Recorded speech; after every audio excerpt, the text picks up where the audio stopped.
देशाच्या ईशान्य भागातल्या 5 राज्यांच्या दौऱ्यावर असलेले पंतप्रधान नरेंद्र मोदी यांनी आज आपल्या दौऱ्याच्या पहिल्या टप्प्यात मिझोरममध्ये आयजॉल इथे 9,000 कोटी रुपयांच्या विविध विकास प्रकल्पांचं भूमिपूजन आणि लोकार्पण केलं।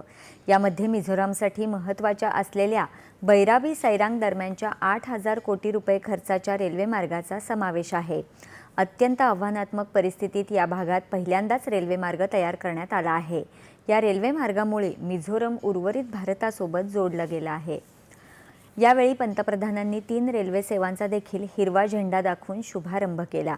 आजचा दिवस देशासाठी विशेषतः मिझोरमसाठी ऐतिहासिक आहे आणि आयजॉल पहिल्यांदाच भारतीय रेल्वेच्या नकाशावर आला आहे, असं पंतप्रधानांनी या कार्यक्रमाला दूरदृश्य प्रणालीच्या माध्यमातून संबोधित करताना सांगितलं। अतिशय दुर्गम भाग असूनही आव्हानात्मक परिस्थितीत आपल्या अभियंत्यांचं कौशल्य आणि कामगारांची वृत्ती यामुळे हा प्रकल्प पूर्ण होऊ शकला, असं प्रतिपादन पंतप्रधानांनी केलं। पहिल्यांदाच मिझोरममधील सैरांग राजधानी एक्सप्रेसच्या माध्यमातून थेट दिल्लीसोबत जोडलं जाणार आहे, असं त्यांनी सांगितलं। आज सुरू झालेला हा रेल्वे मार्ग म्हणजे केवळ एक प्रकल्प नसून परिवर्तनाची जीवनरेखा आहे, असं पंतप्रधान म्हणाले। हा मार्ग मिझोरमच्या जनतेच्या जीवनात आणि उपजीविकेच्या साधनांमध्ये क्रांतिकारी परिवर्तन घडवेल, असा विश्वास त्यांनी व्यक्त केला। शेतकरी आणि व्यावसायिकांना जास्तीत जास्त बाजारपेठा उपलब्ध होतील, असं ते म्हणाले। शिक्षणापासून आरोग्यापर्यंत अनेक पर्याय लोकांना उपलब्ध होतील।